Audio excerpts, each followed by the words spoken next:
ሌላ ወራ አብራ እሷን አሁን ታስጠንቀቅ አትፈልግም ነው ተዝናንታችሁብናል። ለዛ መዝናኛ ደግሞ እኛም ምላሽ ስለፈለግን እኛም ተዝናናን ማለት ነው።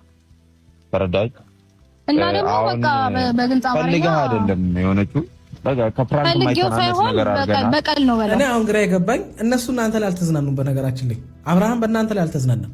ትቶ የራሱ መንገድ ነው የጀመረው። የኦዲየንሱ የምኑ ስድብ ውትወታው ብዙ ነገሩ ነው አብርሃምን ለሩታ የሆነ ጊዜ እንዲሰጣትና ከሩታ ጋር እንዲሆን መፈለጋችን እንጂ አብርሃም ምንም የፈለገው ነገር የለም። ምንም የተጫወተው ነገር የለም። የምትሄዱበት እናንተ ናችሁ።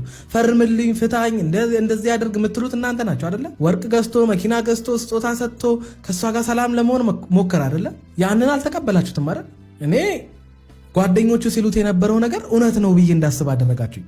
አትወደውም አታከብረውም ሲል የነበረው አቤል የሆነ የሚያውቀው ነገር ስለነበረ ነው ማለት ነው። አይ ዶንት ኖ በቃ እኔ ማለት አሁን እኔ እንዴት እንደምነግራችሁ አላውቅም።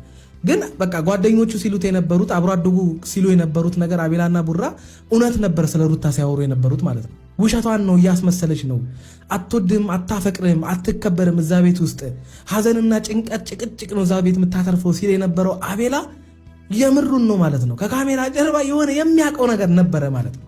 ከመሬት ተነስተን ነው አቤላን የሰደብነው። የምሬን ነው። አንቺን ከመውደድ አንቺ እንድታለቅሽ ካለመፈለግ አንቺ ሲንግል ማም ሆነሽ አሁን ላይ እንደምናያቸው አይነት ሴቶች እንድትሆኝ ስላልፈለግን አንቺ ምንም ላትሆኝ ትችላለሽ። ልጅሽ ግን ገና አባቱን አባ ብሎ ሳይጠራ ከአባቱ ጋር አንድ ቀንም እንኳን አብሮ ሳይጫወት የአባትነትን ወዝ ሳቅ እንዲያድግ ስላልፈለግን ነበረ እንጂ እንደዚህ አይነት ክፋት አይምሮች ውስጥ እንዳለ በልብሽ እንደዚህ አይነት ክፋት ይዘሽ እንደተቀመጥሽ እኛ መቻወቅ አስተዋይ ነሽ ጥበበኛ ነሽ ብለን እኛው ጭንቅላታችን ላይ ሰቀልንሽ። ይኸው ተጸዳዳሽብን። እዚህ ላይ ትክክለኛ ነገር ነው እያልኩ ያለሁት